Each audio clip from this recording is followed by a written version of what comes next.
They thought she was just another quiet girl. She kept her head down, didn't talk much, and walked through the school halls like a ghost.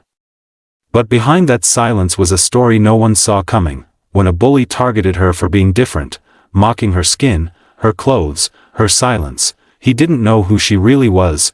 He didn't know about the man who raised her. He didn't know. She was Vin Diesel's adopted daughter, and what happened when he found out?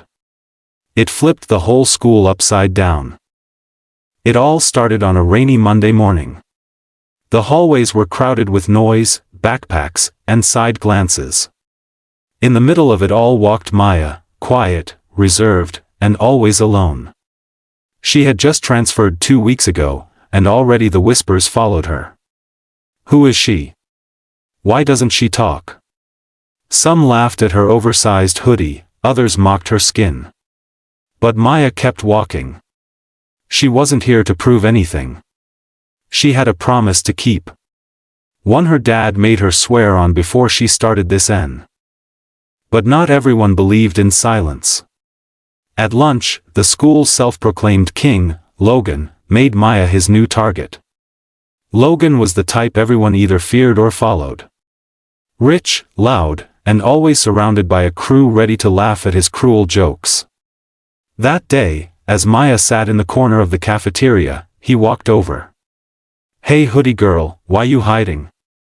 Scared we'll see how dark you really are?" The table burst into forced laughter. Maya looked up, but didn't say a word. Just one long, calm stare. After school, Maya sat under a tree near the soccer field, sketching quietly in her notebook. Her drawings were stunning, portraits, landscapes, emotions in pencil. But as the field cleared, Logan passed by again. He glanced at her sketchbook, scoffed, and ripped a page out. "What's this supposed to be? Your imaginary friends?"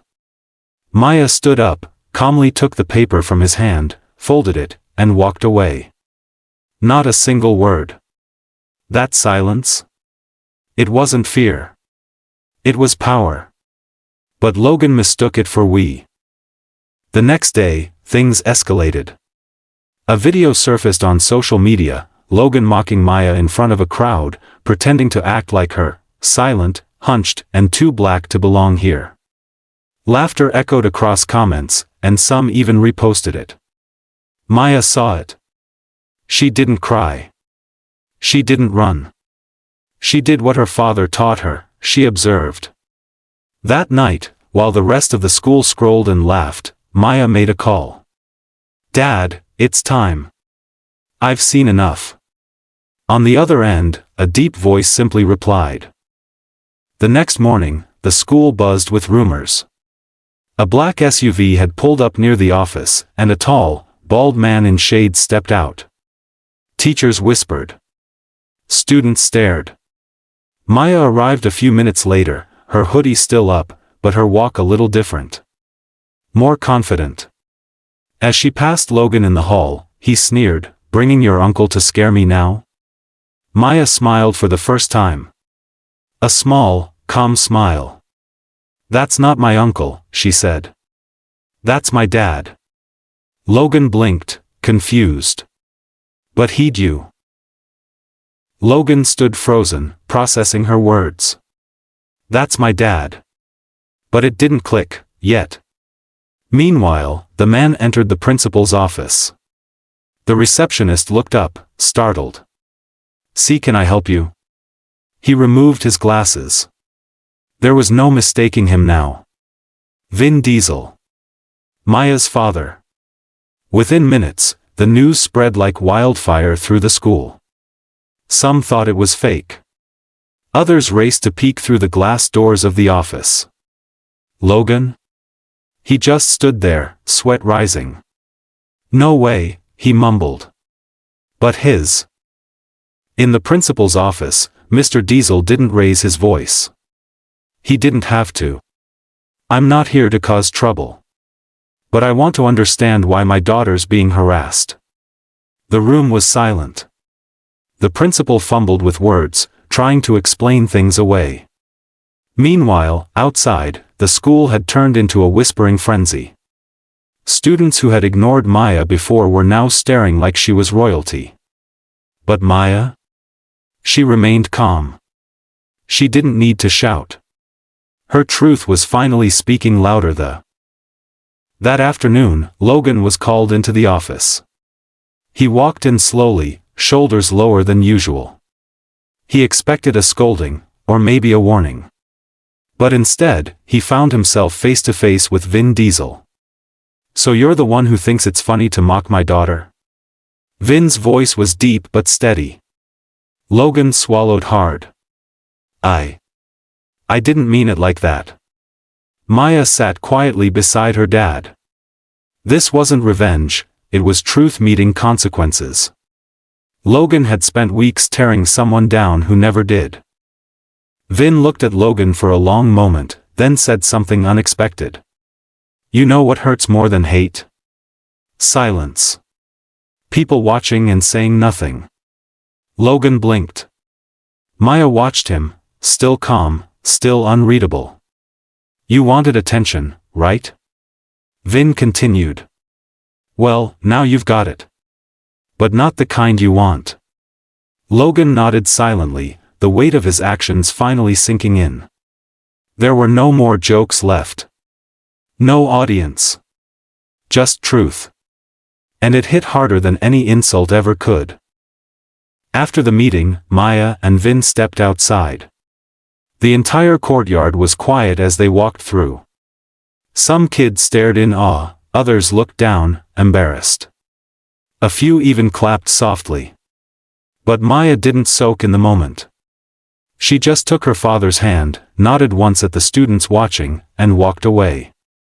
Her silence had never been weakness, it was strength in disguise. And for the first time, the school saw her not as the quiet black girl in a hoodie, but as someone with power, dignity. By the next morning, everything had changed. Maya walked into school, not with arrogance, but with quiet confidence. She wore the same hoodie, carried the same sketchbook, but people moved aside this time. Some kids smiled awkwardly. Others looked ashamed. Even teachers seemed more alert. Logan didn't show up. Rumor had it he was suspended. But Maya didn't care for gossip. She had seen the inside of people's hearts, and now she knew who was real. Her world was no longer about hiding. It was about. Maya finally opened her sketchbook in front of everyone. The teacher, Mr. Callan, noticed the change. "Would you like to share your work today, Maya?" She nodded. Her hand didn't shake as she walked to the front. Page by page, she showed her drawings, portraits of real faces, deep emotions, and pain transformed into art. One sketch silenced the entire room. It was a portrait of herself, surrounded by shadows, but her eyes were fierce, unbroken.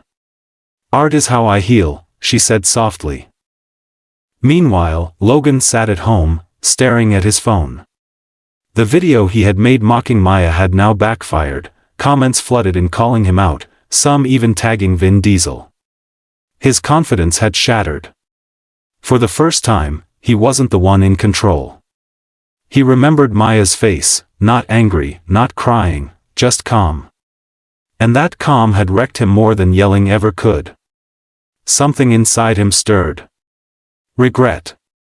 And maybe a little shame. He wasn't sure what to do yet, but he knew one thing: he owed H.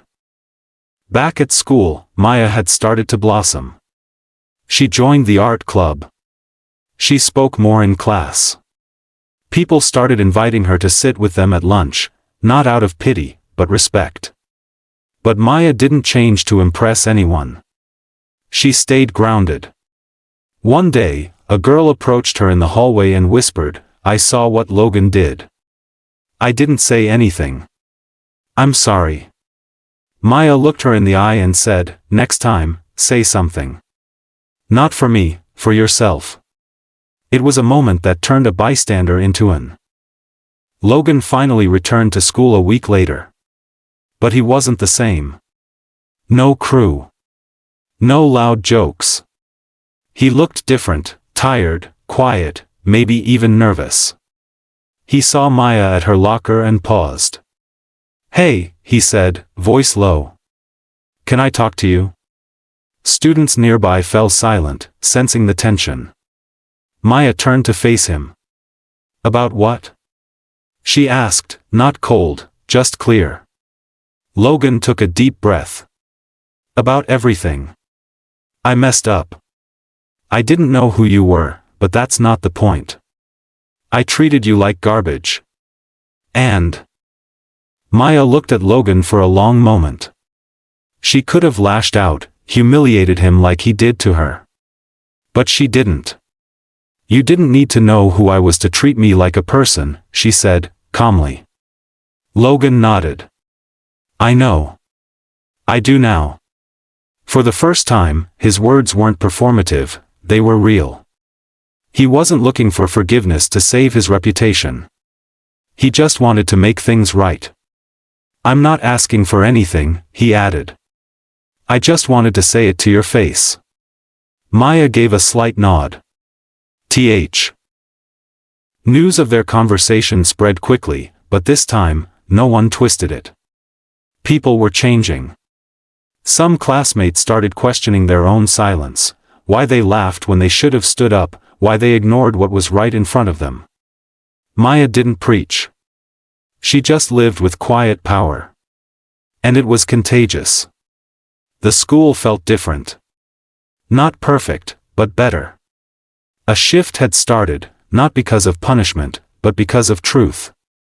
The kind that lingers. The kind that grows inside PO. That weekend, Maya's story caught local media attention. Not because of Vin Diesel, but because of her art.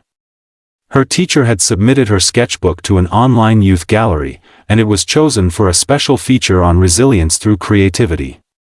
Maya was invited to speak at a local school board event about student expression and emotional healing through art. Standing at the podium, she didn't talk about her pain. She talked about growth. We all carry something. What matters is what we do. Vin Diesel sat in the front row, proud and misty-eyed. After the event, he hugged her tightly and whispered, "You didn't need me to fight for you. You fought with grace." Maya smiled. "I just needed you to show up, and you did." That night, they drove home in silence, a good kind of silence. No tension. Just peace. Maya leaned her head on the window, the city lights reflecting on the glass. She thought about all that had changed. And how, for once, she didn't feel like the outsider. She felt seen. The next Monday, as Maya walked into school, she was greeted not with stares, but smiles. A mural had appeared on the side of the art building, her portrait, sketched by a group of students from art club. It wasn't about fame. It wasn't about her dad.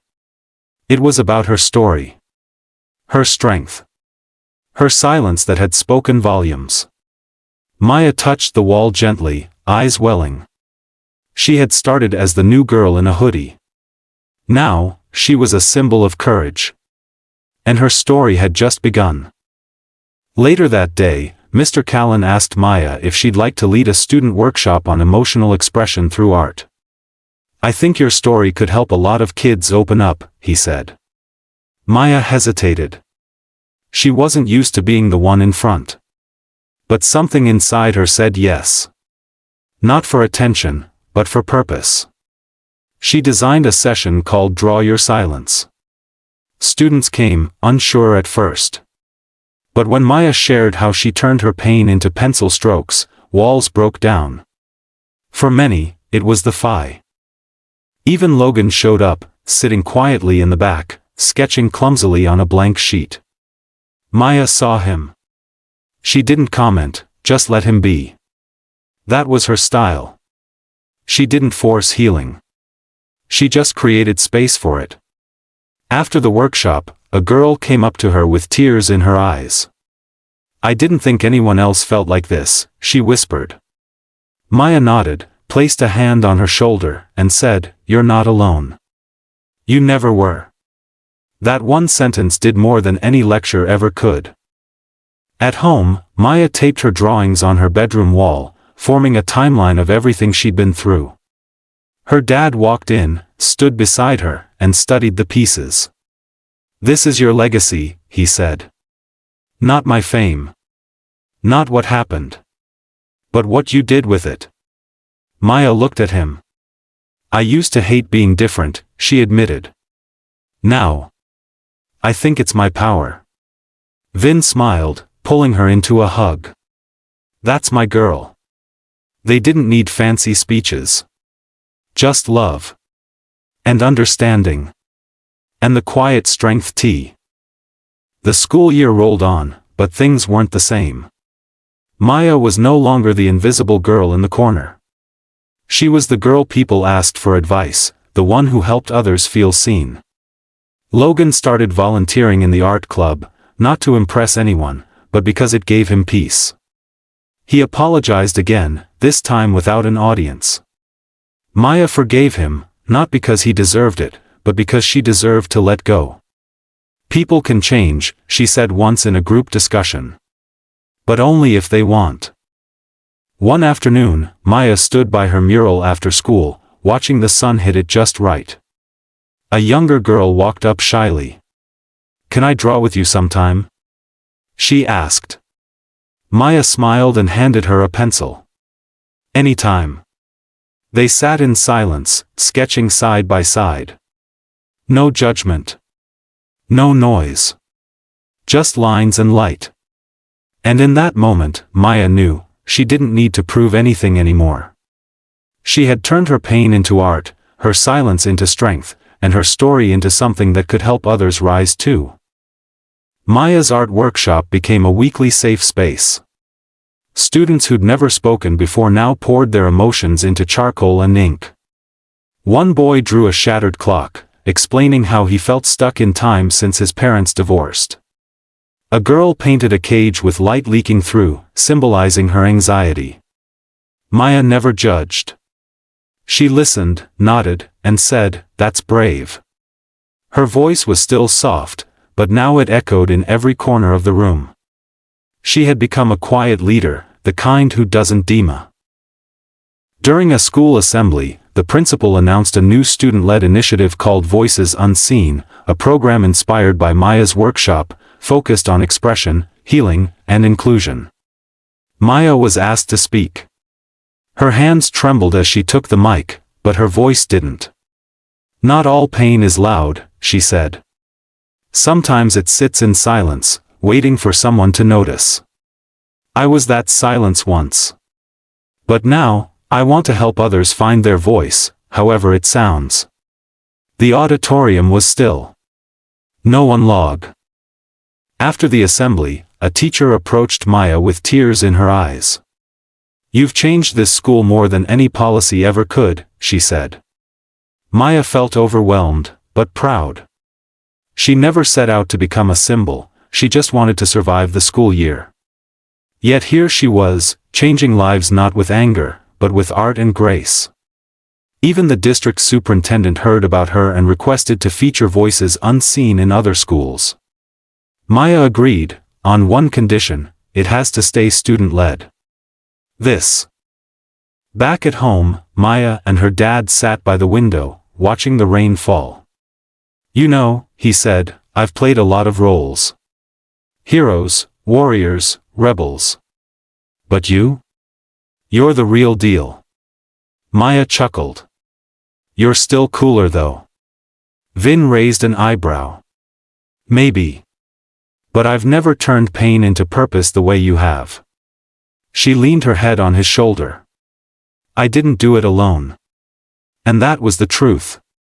Behind every brave face is someone who showed up, stayed present, and reminded you that you matter. Weeks later, Maya returned to the bench under the tree by the soccer field, the same one where Logan tore her drawing.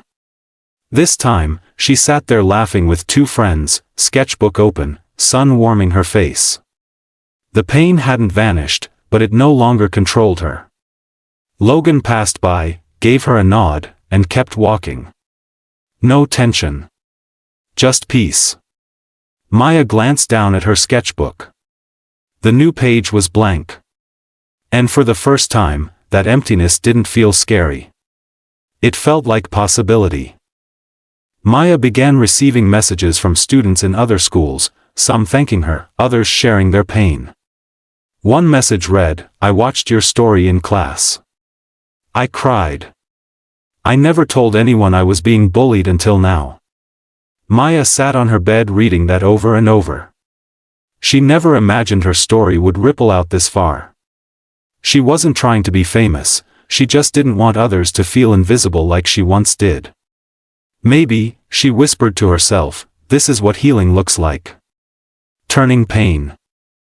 Logan, too, had changed.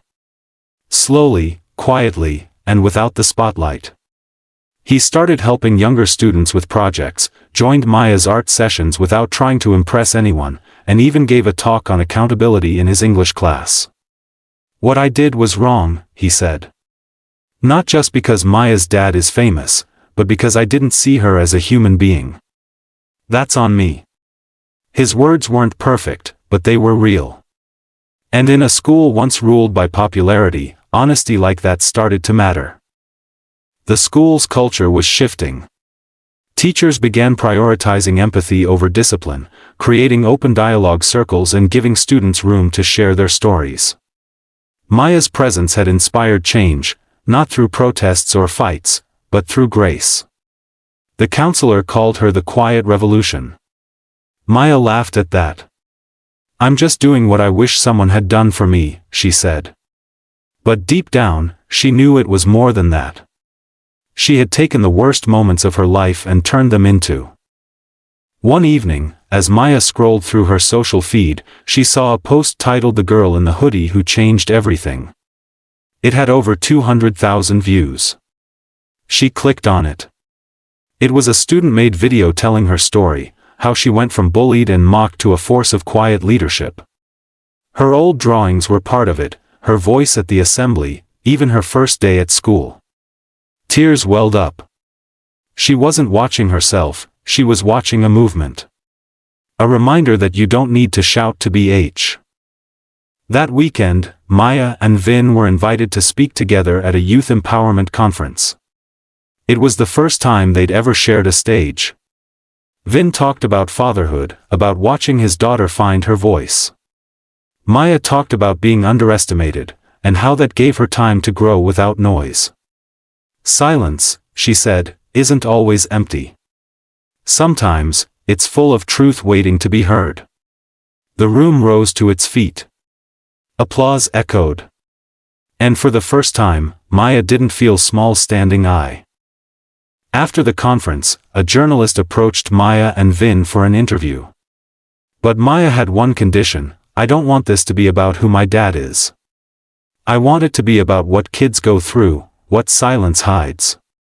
The article went viral.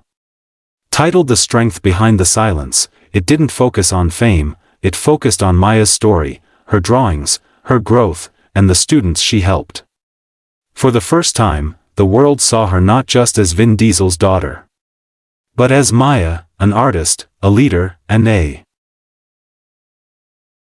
At school, Maya continued to walk the same halls, but the energy around her had shifted permanently. She was no longer avoided or stared at. She was respected. Admired. A younger student once stopped her at her locker and said, "I want to be like you one day." Maya smiled, kneeling to meet the girl's eyes. "No," she said. "You're going to be even better. Just don't hide your story." It was in that moment Maya realized her strength wasn't just surviving her own pain, it was teaching others how to are. As part of the Voices Unseen project, Maya was asked to help create a school-wide art installation. She gathered dozens of sketches from students who'd been through hard times, each drawing representing fear, growth, identity, or healing. Together, they built a mural called "We Were Here." It wasn't about being perfect, it was about being real. The mural wrapped around a full hallway wall. When it was unveiled, teachers cried, students hugged, and silence, for once, felt like a sanctuary, not a PRI. Logan walked up to Maya after the unveiling, hands in his pockets. "I never said thank you," he said. "Not just for forgiving me, but for not crushing me when you could've." Maya tilted her head. "It wasn't about you, Logan. It was about me taking my power back." Logan nodded. "Still. Thanks for teaching me something I didn't even know I needed." They weren't friends. Not really. But they shared something rare, growth born from pain. And in that shared truth, even enemies had become human again. That night, Maya sat at her desk, flipping through her old sketchbook. On the first page was the torn drawing Logan once crumpled, the one she had kept. She gently taped it back in, not to forget the hurt, but to honor the journey. Above it, she wrote in small, neat letters, "What they tried to break made me." Her dad peeked in the room, smiled, and said, "Ready to rest?" She nodded, closing the book. But before turning off the light, she looked out the window, knowing tomorrow, another story wow. Spring arrived, and with it, the school prepared for its annual Culture Voices Fair. This year, Maya was asked to curate the theme. She chose stories that shape us. Students from all backgrounds submitted poetry, spoken word, paintings, even short films, about their identities and struggles. The gym was transformed into a gallery of emotion and honesty. As Maya walked through the exhibit, she overheard a boy whisper, "I never thought school could feel like this." She smiled quietly. That was tea. During the fair, Maya stood by a section titled Then and Now. It displayed before and after artworks from students who had once felt invisible. One stood out, a drawing of a girl shrinking into darkness, followed by another of her standing tall in a beam of light. Maya found the artist nearby. It was the same younger girl who once asked to draw with her. "I did it," she whispered, eyes wide. "I stopped hiding." Maya's throat tightened. "You didn't just stop hiding," she said. "You lit the way." As the year began to wind down, the principal called Maya into the office, not for trouble, but to ask her to be the student speaker at graduation. "You changed this place, Maya," he said. "You deserve the last word." Maya hesitated. Public speaking still scared her. But this wasn't about nerves, it was about standing tall for every kid who'd ever felt like they didn't matter. "I'll do it," she said softly. She walked out of the office not as the girl in the hoodie, but as a leader chosen by her P. Graduation day came with bright lights, proud parents, and rows of students in caps and gowns. Maya stood behind the podium, heart pounding. Then she looked into the crowd, at her classmates, her teachers, her father, and breathed deeply. "I started here as someone who felt like a shadow," she began. "But now I know. Silence doesn't mean small. It means listening. It means strength." The audience leaned in, holding on to every word. "We all have stories. Don't bury them. Use them. Because the world." As the final cheers faded and students tossed their caps into the sky, Maya found her dad waiting by the steps. He didn't say anything, just opened his arms. She fell into them, crying and laughing all at once. "You did it," he whispered. "No," Maya said, pulling back with a proud grin. "We did it." Behind her, classmates were hugging, teachers were tearing up, and someone had already started replaying her speech on their phone. Maya looked around one last time, her heart full. This school once be. Summer arrived, and Maya found herself back at the tree near the soccer field, sketchbook in hand, wind brushing gently across the grass. It looked so different now. Not the place of pain, but of growth. She began drawing one last page, the same bench, the same hoodie girl, but this time, surrounded by people. No more shadows. Just light, connection, and quiet power. This wasn't just her story anymore. It had become something bigger, a seed planted in others, growing into something beautiful. She see. Later that evening, Maya and her dad sat on the porch, watching the sunset. "What now?" Vin asked. Maya shrugged gently. "College, probably. Art school." He nodded. "You know. What you did here, that was more powerful than any film I've ever been in." Maya leaned into his side. "You showed up when it mattered. That changed everything." He chuckled. "I'm supposed to be the action hero." She smiled. "You still are. But I got the lead role this time." They both laughed, knowing this was only the beg. Weeks later, Maya received a letter from a school district across the country. They wanted to bring voices unseen into their schools and were offering her a part-time mentorship role while she studied. Maya stared at the paper, stunned. Not because of the opportunity, but because someone, somewhere, was listening. Her voice, once buried in silence, was now opening doors for others. She folded the letter, held it close to her chest, and looked out the window. The world didn't feel so heavy anymore. On her last day before leaving town, Maya visited the mural again. Faded in parts, cracked in corners, but still standing. A younger boy was staring at it, lost in thought. He turned and asked, "Did you really draw some of this?" Maya nodded. "Yeah. A long time ago." He smiled. "I want to make something like this too." She handed him her last unused pencil. "Then start. The world's waiting for your story." He took it carefully, as if it meant everything. And maybe it did. That's how legacies begin. As Maya boarded the train for college, she looked out the window one last time at her city, her school, her story. She didn't feel scared. She felt steady. For years, she had been defined by what others said, by what they saw, or didn't see. But now, she knew exactly who she was. Not just Vin Diesel's adopted daughter. Not just a girl in a hoodie. She was Maya. Artist. Advocate. Light-bearer.